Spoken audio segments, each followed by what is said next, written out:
The advantage of him, I guess, having been a mayor for 9 years, is he does understand local and regional politics very well. That is his strength, really, at the moment.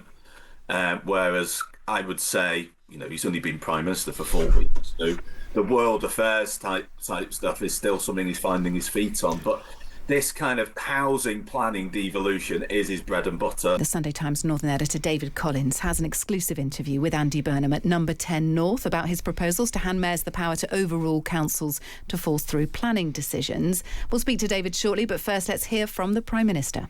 The situation we're trying to get to is just giving local areas more grip over the most fundamental thing that their areas need, which is homes that people can afford. Yeah. The growth journey won't work if it's being done without that fundamental change to housing beneath it. And we've certainly learnt that in Greater Manchester. If you look around the country, most local authorities, I think I'm right in saying this, are still in a position where they are losing more council and social homes than they are building. Right. Yeah. And I think we've got to face up to this as a country. The grip of the housing crisis tightens every year. What do you think is causing that? Right to Buy has continued to reduce the public housing stock, and we've never got into a position where we've been building to replace. Obviously, that wasn't allowed in the first instance. The proceeds couldn't be used. There was, as a better period in the 2000s, but we're still not set up to build those homes. And what I'm trying to do is set up all parts of England to build those council and social homes. So part of what you're going to do is mayors are going to get these call-in powers, aren't they? So that if a council is objecting, then they can call it in and push it through. That's the London system, yeah. So that is being announced today. Can you and that will speed up delivery, and that's a very deliberate move to speed up housing delivery. Well, Andy Burnham also talked about whether local councils were proving a major block to new houses being built. It's just speeding up the whole process, because once you go into that protracted process, schemes can really lose momentum. Right. So it's about so the whole theme of Number 10 North is quickening the pace of decision making and delivery. Yeah. That is what this place exists to do. It's changing the way the country thinks about growth. It's a much more dynamic process, and putting as much at the local and regional level as can be done. Let places make their own decisions. So I guess the counterpoint, isn't it, is that local councils, there are it's elected councillors, isn't it, who traditionally would sit on a planning committee and then make a decision. I suppose what some local councils would say potentially is if a mayor called something in that they'd objected to, they'd say that the power has been taken away from people. I don't know, it could be a housing estate that people don't want locally, that a regional mayor could try and push through. What do you say to that? Kind of, is that devolution working against what people might want locally? Well, I can understand that argument. Maybe in Makerfield, there was a couple of developments that people did. Yes, and sometimes, though, and I have done this as the MP for Makerfield, sometimes challenge does need to be made to local decision making, and it actually cuts both ways. It's not all about NIMBYism. Yeah, sometimes it's the other way. It's a local authority putting forward something that is unacceptable in terms of the impact on the community. So it can go the other way. There is a place for NIMBYs then, according to Andy Burnham. Of course, regional mayors don't necessarily belong to the same political party as their council either. The Prime Minister was asked if these plans to let mayors override local authorities could end up becoming a political football. This speaks to a big theme of mine as Prime Minister, and that is changing politics so that we have a politics based on problem solving rather than point scoring. Yes. And it's a phrase people might feel they're getting a bit fed up with, but I'm going to keep using it because I feel that is what the country desperately needs. Yeah. So one of the things you said after becoming Prime Minister was that you want the biggest kind of council house building programme since the post-war period, didn't you? And now we've got this, you want the mayors and Number 10 North here to drive it. So just in terms of paying for it, how is it going to be paid for? Is it purely from I think it's a 39 billion, isn't it, affordable? So those are the first houses. It's the first allocations from that 39 billion that are being made. Is there going to be any more money apart from that fund?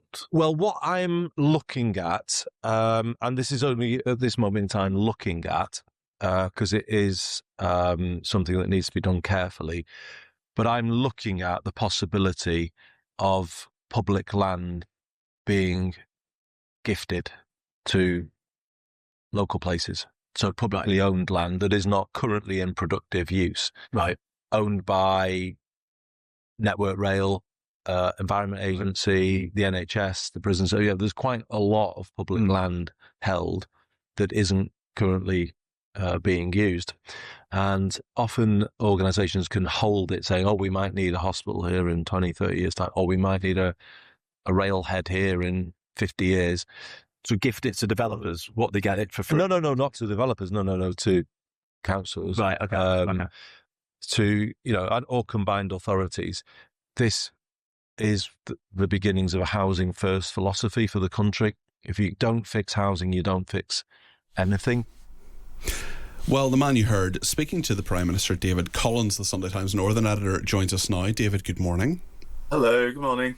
Well done on a really interesting interview. It's written up brilliantly in the Sunday Times today. I just wondered if you could tell me your thoughts, because you've known the Prime Minister for some time. You've interviewed him as Mayor previously. He seems very focused on housing specifically. Do you think he senses how much trouble he could be in ahead on all of this? Already our viewers, our listeners getting in touch with all sorts of issues they see here. Does he sense that? Is he aware of the criticism that he may have as a result of his policy, do you think?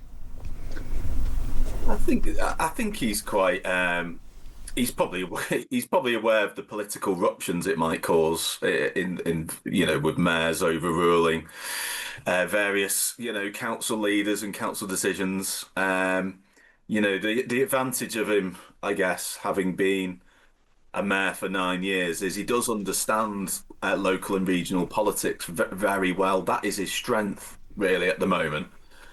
Whereas I would say, he's only been Prime Minister for 4 weeks. So the world affairs type stuff is still something he's finding his feet on. But this kind of housing planning devolution is his bread and butter. It's what he's been doing for the last 10 years. He speaks on it very well. And I think he sees probably trouble coming down the road in that Labour have promised in their manifesto, haven't they, this 1.5 million houses that should be built in the next 5 years across the parliamentary term. So that's what Keir Starmer and Rachel Reeves promised when they came in. And I think the figures are pointing to that is going to be a lofty goal. They're building about half the number that they need to at the moment. So, they need to be building about 300,000 houses and homes per year. They're doing about 150,000. Angela Rayner was on the Today programme a few weeks ago, sort of hinting that target is going to be difficult. So I think Andy has an eye on that, and he's thinking, what can I do to supercharge it all? He's listened to the mayors. The mayors now, I would say, are under pressure to deliver, because they have to be. They've spent a long time complaining they don't have the powers that they need and the money that they need, and that the government aren't giving them what they want. Now they've got a Prime Minister who's giving them basically everything that they've asked for. Pretty much. I mean, I know there'll still be more like wants from them, but they're having income tax devolved. They're having business rates. They're going to keep a portion of their business rates. Now they're getting these housing powers and powers over planning.